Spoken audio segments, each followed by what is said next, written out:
Hello WhatsApp guys, চলে আসেন। আজ দেখেন কী করি। এই যে আমার উচ্ছে গাছ।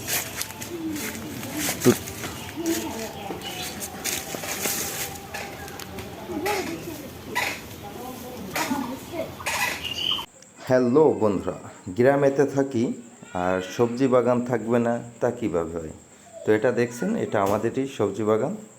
তো এইখানে আমরা লাউ, উস্তে, তারপরে ধুতুল, বিভিন্ন ধরনের শাকসবজি লাগাইছি।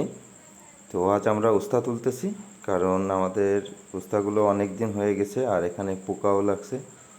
তো ঘুরে ঘুরে পুরো মাচাটাই হচ্ছে উস্তা এবং লাউ দিয়েই হচ্ছে ভরা। তো এখানে খুঁজে খুঁজে বের করে নিতে হচ্ছে যে কোথায় কোনটা আছে, কারণ অনেক বড় করেই আমরা এখানে সবজি বাগানটা করা। তো দেখুন, সারা জায়গায় হচ্ছে আমাদের উস্তা এবং লাউ। তো দেখুন, এই যে এই পাশেও আমাদের উস্তা এবং লাউ হয়েছে।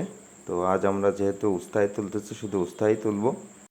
আর আজকে নিজের হাতেই উস্তা তুলব বাগান থেকে এবং নিজের হাতেই কাঠের চুলায় রান্না করব। তো সবাই ভিডিওটি দেখতে থাকুন। এই দেখুন আমাদের এই যে গোপনীয় উস্তে, এটা প্যাকেট করে এখানে ছুঁয়ে দিছে। এটা হচ্ছে আমরা বীজ বানাবো। দেখেন বাম্পার ফলন। তো এটা যাতে নষ্ট না হয়, পানিতে না ভেজে, এই জন্য, আর পোকাও যাতে না ধরে তাই জন্য। এই দেখেন, এদিকে আসেন, আরও একটা এই দেখেন কত বড়, বুঝেছেন? তো আমাদের প্রত্যেকটা গাছেই প্রচুর লাউ বলেন, উস্তে বলেন, প্রচুর ধরা ধরছে। এই যে আমাদের এখানে ভিন্ডিগুলো ধরছে। এই যে তারপরে এই দেখে, আর আমাদের লাউ আজকে প্রায় 25টার মতন কাটছে, কাইটে বাজারে দিয়ে আসছে, কারণ এত লাউ আমরা নিজেরা খাইতে পারবো না। তো এই জন্য সব লাউ দেখেন এখনও লাউ রয়েছে, এখনও প্রচুর লাউ, প্রত্যেক গাছে গাছে লাউ আছে। তো আজকে দুপুরের জন্য এটা দেখেন রেডি হয়ে গেছে। আজ যেহেতু নিজের হাতে সব কিছু করবো, আপনাদেরকে আগেই বলেছি, তো এখন নিজেই কাটাকাটির কাজ শুরু করলাম। এখানে আমি গোল গোল সাইজে কেটে নেব উস্তাগুলো, যাতে করে আমার এখান থেকে আপনার উস্তের যে একটা তেতো ভাব থাকে, এটা সহজেই এখান থেকে যাতে তিতে ভাবটা সরানো যায়। তো দেখুন, এখানে আমি কিন্তু গোল গোল সাইজে কিন্তু কেটে নিয়েছি প্রত্যেকটা উস্তেই। তো দেখুন, এবার আমার কিন্তু উস্তে কাটা শেষ।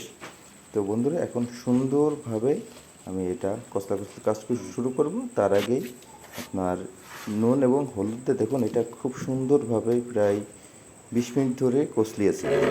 এবার চলে আসলাম মশলাপাতির আইটেমে। তো প্রথমেই আমি একটু এখানে আপনার জিরেটা মিহিন করে বেটে নিলাম।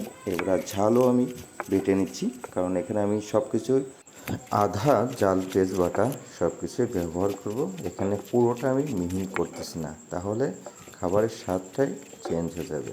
এখানে আধা বাটা সব কিছুই করবো, যাতে করে খাবার স্বাদটা স্বাভাবিকই থাকে, যেহেতু কাঠের চুলায় রান্না করতেছি। এই আর কি। এখানে জাল পেঁয়াজ দিয়ে নিলাম। তো এবার সুন্দরভাবে জাল পেঁয়াজ আমি কষিয়ে নিচ্ছি, যেমনটাই করে। তো এবার আমি উস্তে দিয়ে নেব।